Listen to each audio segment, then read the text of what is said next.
Precisione, velocità, ecco come lavora il primo laboratorio di analisi robotico d'Europa che è stato inaugurato a Rovigo dal presidente della regione Veneto Luca Zaia, un progetto modernissimo che ha richiesto 5 anni per la realizzazione e che si snoda su 3 sedi ospedaliere polesane, Rovigo, Adria e Trecenta, per un investimento complessivo di 10 milioni di euro. L'USL 5 del Polesine diviene così punto di riferimento e di eccellenza per la patologia clinica.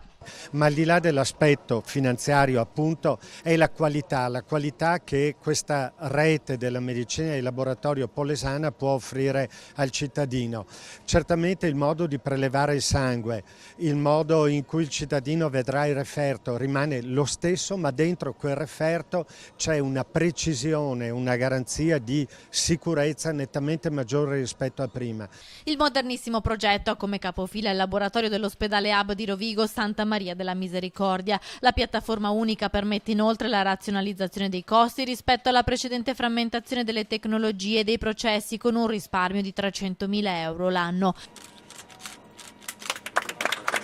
L'inaugurazione del nuovissimo laboratorio di analisi è stata l'occasione per il governatore del Veneto di incontrare i sindaci dell'USL 5 Polesana e affrontare con loro i temi delle schede ospedaliere che riguardano l'area, le richieste e i timori espressi dal territorio, la carenza dei medici negli ospedali. Non c'è nessuna intenzione di cambiare l'ossatura e l'offerta della sanità polesana, ha assicurato Zaia, fornendo come esempio il punto nascite di Adria, che rimane aperto anche se per norma nazionale dovrebbe essere già chiuso. La nuova stesura delle schede ospedaliere deve tornare in giunta per l'approvazione definitiva, ma trova già il parere favorevole del direttore generale dell'USL Polesana. Vedo 3 ospedali equilibrati con una loro identità.